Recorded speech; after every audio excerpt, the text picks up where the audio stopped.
વિદ્યાર્થી મિત્રો, આપણે ગતિ વિશે વાત કરી.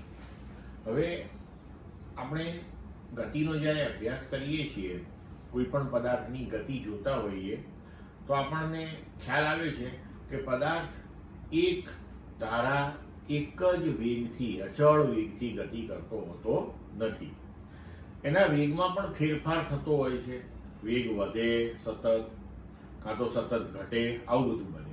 તો આ પ્રકારની જે ગતિ હોય એને પ્રવેગી ગતિ કહેવાય. તો વેગમાં થતો જે ફેરફાર છે એને અનુરૂપ હવે આપણે ભૌતિક રાશિ જોવી પડશે, જેને આપણે કહીએ છીએ પ્રવેગ. તો પ્રવેગ એટલે વેગમાં થતા ફેરફારનો સમય દર. તો વેગમાં થતા ફેરફારના સમય દરને આપણે પ્રવેગ કહીએ છીએ.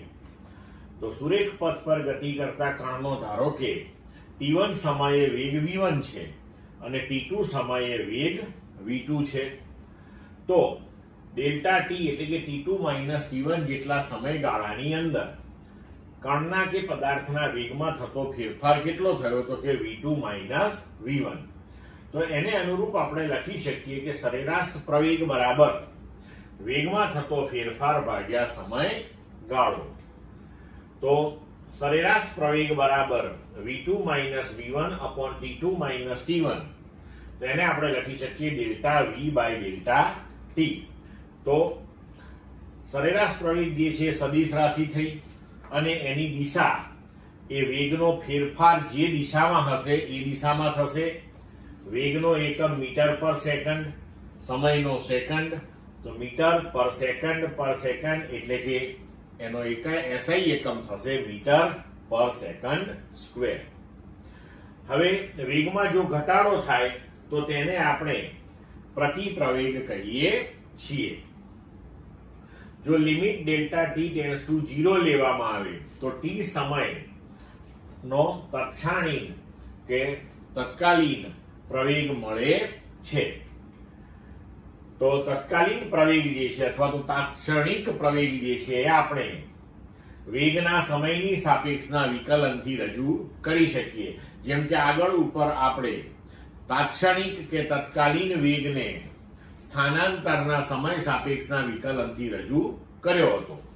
તો પ્રવેગ a બરાબર limit delta t tends to 0 delta v by delta t એના બરાબર dv બાય dt, અથવા તો એને v ની ઉપર ટપકું મૂકીને પણ દર્શાવવામાં આવે છે. ક્લિયર મિત્રો? હવે આપણે જોયું મિત્રો કે પ્રવેગ a બરાબર dv બાય dt એટલે કે વેગનું સમયની સાપેક્ષનું વિકલન.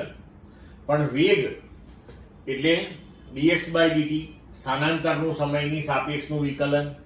તો પ્રવેગ a બરાબર કે જે dv બાય dt છે, તો હવે d બાય dt અને v ની જગ્યાએ જો આપણે dx બાય dt અહીંયા આગળ મૂકી દઈએ તો આપણે લખી શકીએ કે a બરાબર d2x બાય dt 2, અથવા તો એને x ની ઉપર ડબલ ડોટ મૂકીએ. એક ડોટ એટલે એક વખત વિકલન, બે ડોટ એટલે બે વખત વિકલન. પણ હવે અહીંયા આગળ છે ને મિત્રો, ખાસ ધ્યાન રાખજો કે d2x બાય dt 2 એટલે કે તમે x નું સમયની સાપેક્ષે એક વખત વિકલન કર્યું પછી ભૂલથી એનો વર્ગ ના કરી નાખતા. x નું સમયની સાપેક્ષનું એક વખત વિકલન કરીએ એટલે આપણને જે જવાબ મળે એ જવાબનું ફરીથી સમયની સાપેક્ષે વિકલન કરવાનું, એવો આનો મતલબ થાય છે. આ ખાસ ધ્યાન રાખજો. તો કણનો કોઈ પણ ક્ષણે પ્રવેગ એટલે સ્થાન x નું સમય t ની સાપેક્ષનું 2 વાર વિકલન અથવા તો વેગનું સમયની સાપેક્ષનું 1 વાર વિકલન છે. જો dv બાય dt ધન હોય તો કણના પ્રવેગની દિશા ધન x, અને જો dv બાય dt ઋણ હોય તો પ્રવેગ ઋણ x તરફ હોય છે. જો વેગ અને પ્રવેગ બંને ધન અથવા બંને ઋણ હોય તો કણની ઝડપમાં વધારો થાય છે. આવા કિસ્સામાં કણ પ્રવેગિત ગતિ કરે છે તેમ કહેવાય. આ બધું યાદ રાખજો, એ આપણને MCQ માં એમાં ખૂબ ઉપયોગી થશે. અહીં પ્રવેગની દિશા વેગની દિશામાં જ હોય છે, પણ વેગ અને પ્રવેગ વિરુદ્ધ સંજ્ઞાના જો હોય તો કણની ઝડપમાં ઘટાડો થતો હોય છે. આવા કિસ્સામાં કણની ગતિને આપણે પ્રતિ પ્રવેગી ગતિ કહીએ છીએ. ક્લિયર મિત્રો? હવે આપણે જોઈએ કે પ્રવેગ ધન, ઋણ અને શૂન્ય હોય તે માટેના સ્થાન x વિરુદ્ધ સમય t ના આલેખો. એટલે કે x વિરુદ્ધ સમય t ના આલેખ ઉપરથી તમે કેવી રીતે નક્કી કરી શકો કે પ્રવેગ ધન છે કે ઋણ છે કે શૂન્ય છે. તો જુઓ, ધારો કે આપણી પાસે x વિરુદ્ધ સમય t નો આલેખ જે છે એ આવો આકૃતિમાં દર્શાવ્યા મુજબનો હોય. હવે આગળ ઉપર આપણે જોઈ રહ્યા છીએ કે આવા વક્રના કોઈ પણ બિંદુ પાસે જો આપણે સ્પર્શક દોરીએ તો એ સ્પર્શકનો જે ઢાળ છે એ આપણને શું આપે? વેગ આપે. તો હવે ધારો કે આપણે t1 સમયે આલેખ પરનું આ બિંદુ લઈએ અને એ બિંદુ પાસે આપણે આવો સ્પર્શક દોરીએ અને આ સ્પર્શકનો ઢાળ શોધીએ. પછી t2 સમયે આ બીજું બિંદુ લઈએ આપણે આલેખ પરનું અને ત્યાં સ્પર્શક દોરીએ અને એનો ઢાળ શોધીએ. તો અહીંયા તમે જોઈ શકો છો કે આ જે સ્પર્શક છે એને સમય એક્સિસ સાથે બનાવેલો જે ખૂણો છે એના કરતા આ સ્પર્શકનો ખૂણો મોટો થશે. એટલે કે આનો ઢાળ મોટો આવશે તો આ વેગ મોટો હશે અને આ વેગ નાનો હશે. તો મોટા વેગમાંથી નાનો વેગ આપણે બાદ કરીએ તો ડેલ્ટા વી આપણને ધન મળશે. એટલે કે આપણો જે પ્રવેગ છે એ ધન મળશે અહીંયા. એટલે કે પોઝિટિવ એક્સેલરેશન, ધન પ્રવેગ આવશે આ. બરોબર? એવી જ રીતે જો x વિરુદ્ધ સમય t નો આલેખ આકૃતિમાં દર્શાવ્યા મુજબનો આ પ્રમાણેનો હશે તો તમે અહીંયા જોઈ શકો છો કે જુદા જુદા બિંદુએ જો આપણે આલેખ પર સ્પર્શક દોરતા જઈએ તો જેમ આપણે સમય એક્સિસ ઉપર મોટો ને મોટો સમય લેતા જઈએ તેમ આ સ્પર્શકના ઢાળ નાના થતા જાય છે. એટલે કે અંતિમ વેગ એ પ્રારંભિક વેગ કરતા નાનો આવશે તો ડેલ્ટા વી આપણો ઋણ આવશે. એટલે કે નેગેટિવ એક્સિલરેશન એટલે કે ઋણ પ્રવેગ આવા કિસ્સાની અંદર આપણને મળશે. હવે ધારો કે x વિરુદ્ધ સમય t નો આલેખ જે છે એ આવો સુરેખા મળે તો આનો જે ઢાળ છે એ અચળ હોય. ઢાળ અચળ હોય એનો મતલબ કે વેગ અચળ મળ્યો. વેગ અચળ એટલે કે વેગમાં ફેરફાર થતો નથી. તો ડેલ્ટા વી શૂન્ય આવે તો એ એટલે કે આપણો પ્રવેગ જે છે શૂન્ય આવે. એટલે આ કિસ્સામાં આપણો વેગ અચળ અને પ્રવેગ શૂન્ય મળે છે. ક્લિયર મિત્રો?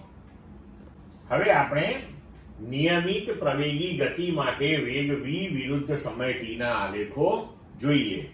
એટલે કે વેલોસિટી એટલે કે વેગ વિરુદ્ધ સમય v ના જે આલેખો છે તેના પરથી આપણે નિયમિત પ્રવેગ માટે શું કહી શકીએ? તો જુઓ, આ આપણો પહેલો આલેખ કે v વિરુદ્ધ સમય t નો આલેખ. t બરાબર 0 સમયે જે વેગ v0 છે તો આપણે એવું કહી શકીએ કે પ્રારંભિક વેગ છે અને t સમયે અંતિમ વેગ એનો v છે. તો ધન પ્રવેગ સાથે ધન દિશામાં ગતિ. કારણ કે v વિરુદ્ધ સમયનો આલેખ દોરીએ અને એનો જે ઢાળ શોધીએ એ સીધો આપણને પ્રવેગ આપે. બરોબર? તો અહીંયા આલેખનો ઢાળ ધન મળશે, પ્રવેગ ધન મળશે. આલેખ અહીંયા પહેલા ચરણમાં છે એટલે કે ધન પ્રવેગ સાથે ધન દિશામાં ગતિ કહી શકીએ આપણે. બીજો આલેખ જોઈએ તો એમાં પ્રારંભિક વેગ જે છે એ અંતિમ વેગ કરતા મોટો છે અને સમયની સાથે વેગમાં ઘટાડો થઈ રહ્યો છે. અહીંયા સમયની સાથે વેગમાં વધારો થતો હતો તો ધન પ્રવેગ આવ્યો. અહીંયા સમયની સાથે વેગમાં ઘટાડો થાય છે તો ઋણ પ્રવેગ આવે. પણ ગતિની દિશા તો ધન જ છે તો ઋણ પ્રવેગ સાથે ધન દિશામાં ગતિ. પછી ધારો કે આપણે આ પ્રમાણેનો આલેખ કોઈક વખત મળ્યો આપણને તો આની અંદર આપણે આ આલેખનો જો ઢાળ શોધીશું તો આપણને ઋણ મળશે અને અહીંયા આપણે કહી શકીએ કે આ ઋણ એક્સિસ છે તો ઋણ પ્રવેગ સાથે ઋણ દિશામાંની આ ગતિ થઈ. હવે જો આલેખ આપણને આ પ્રમાણેનો મળે તો તમે જુઓ કે t બરાબર 0 સમયે મહત્તમ વેગ હતો. પછી જેમ જેમ સમય જતો ગયો એમ વેગમાં ઘટાડો થતો ગયો કોઈ એક ચોક્કસ સમયે વેગ શૂન્ય થયો, પછી પાછો વેગમાં વધારો થતો ગયો પણ દિશા બદલાઈ ગઈ, તો તમે જોઈ શકો છો કે આપણી વ્યવહારિક જીવનમાં જો આપણે કોઈ પદાર્થને આમ કે ધારો કે દડાને બોલ લઈ લઈએ, આપણે એને જો આમ એકદમ ઝડપથી આમ ઉપર ફેંકીએ તો પ્રારંભિક વેગ એનો મહત્તમ હોય, જેમ જેમ ઉપર જાય એમ એનો વેગ ઘટતો જાય, કોઈ એક સમયે એનો વેગ શૂન્ય થશે અને પછી પાછો એ ગતિની દિશા બદલીને નીચે પડશે, જેમ જેમ નીચે આવતો જશે એમ એમ એનો વેગ વધતો જશે. તો ઋણ પ્રવેગ સાથે ગતિ કરતો પદાર્થ કે જેની દિશા t1 સમયે બદલાય છે, કારણ કે અહીંયા જુઓ વેગ સતત ઘટતો બતાવ્યો છે અને પછી ઋણ દિશામાં થઈ ગયો છે, તો 0 થી t1 સમય વચ્ચે તે ધન દિશામાં ગતિ કરે છે અને t1 થી t2 વચ્ચે એ વિરુદ્ધ દિશામાં ગતિ કરે છે. ક્લિયર મિત્રો? હવે જો આપણે અહીંયા આગળ અચળ વેગ વિરુદ્ધ સમયનો આલેખ લઈએ તો એ આપણને ખૂબ અગત્યની માહિતી આપે છે. જુઓ કેવી રીતે કે અચળ વેગ તો સમયની સાથે વેગ બદલાતો નથી. પ્રારંભિક સમયથી શરૂ કરીને અંતિમ સમય સુધી વેગ એકનો એક જ u રહે છે. તો આપણે આવો આલેખ બનાવી શકીએ. હવે આ કિસ્સાની અંદર આપણો પ્રવેગ તો શૂન્ય થવાનો છે, કારણ કે આલેખનો ઢાળ પણ શૂન્ય આવશે અહીંયા, અથવા તો બીજા શબ્દોમાં એવું કહી શકીએ કે વેગનો ફેરફાર શૂન્ય છે. તો અહીં v વિરુદ્ધ t નો આલેખ સમય અક્ષને સમાંતર સુરેખ છે.